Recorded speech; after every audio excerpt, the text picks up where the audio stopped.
পুজোর আগেই যেন মা দুর্গা খুশির খবর দিলেন তৃণমূলের নেতাকর্মীদের। কেষ্টকন্যা সুকন্যার পর এবার তিহার থেকে মুক্তি পাবেন অনুব্রত মণ্ডল ওরফে কেষ্ট মণ্ডল। খাঁচা মুক্ত হচ্ছে বীরভূমের বাঘ। অবশেষে জামিন পাচ্ছেন অনুব্রত মণ্ডল। এর আগে সিবিআইয়ের মামলায় জামিন পেয়েছেন, এরপর ইডির মামলাতেও জামিন পেলেন। এর আগে তার মেয়ে সুকন্যা মণ্ডল জামিন পেয়ে তিহার থেকে মুক্তি পেয়েছিলেন। 10 সেপ্টেম্বর জামিনে মুক্তি পেয়েছিলেন কেষ্টকন্যা সুকন্যা। প্রসঙ্গত 2022 সালের 11ই আগস্ট গরু পাচার মামলায় গ্রেপ্তার হন অনুব্রত মণ্ডল। জামিন হয়েছে, কেষ্ট জামিন হয়েছে। আমার তো খুব ভালোই লাগছে, খুবই ভালো লাগছে যে উনি দীর্ঘদিন বন্দী ছিলেন, তার জন্য আমাদের খুব কষ্ট হয়েছে হয়। কিন্তু আরও ভালো লাগতো যদি আজ আমার বোন ছবি মণ্ডল থাকতো। জামিন মঞ্জুর হওয়ার পর আর্থিক দিক থেকে কোনো অসুবিধা বা অন্য কোনো সমস্যা না থাকলে পুজোর আগেই বীরভূম ফিরবেন কেষ্ট।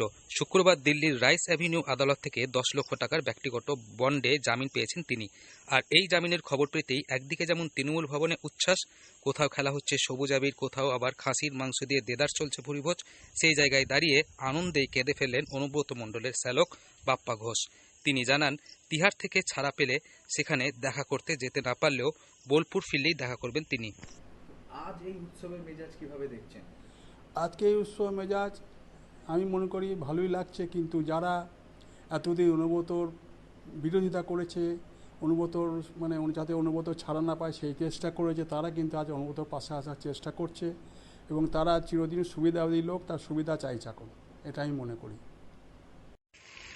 এক পুজোর আগে গ্রেপ্তার হয়েছিলেন, 2 বছর পর আর এক পুজোর মুখে বীরভূম ফিরতে চলেছেন অনুব্রত মণ্ডল, এমনই মনে করছেন সকলে।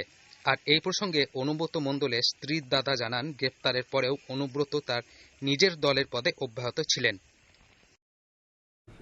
কেমন লাগছে? দেখুন, ঘরের লোক বাড়ি ফিরছে, এর থেকে আনন্দের আর কী হতে পারে। দীর্ঘদিন 2 বছর তাকে দেখিনি, বড় বড় অনুষ্ঠানে তাকে দেখতে পাইনি, অন্যজনের ছবি দেখেছি, কষ্ট তো হবেই।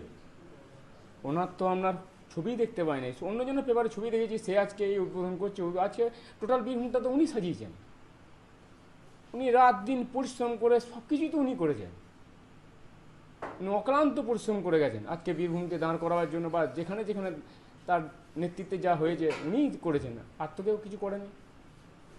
তবে যেদিন অনুব্রত মণ্ডল গ্রেপ্তার হয়েছিলেন সেদিন কেউ তার পাশে ছিল না, সেই নিয়ে কোথাও যেন আক্ষেপ রয়েছে অনুব্রত মণ্ডলের শ্বশুরবাড়ির লোকজনের।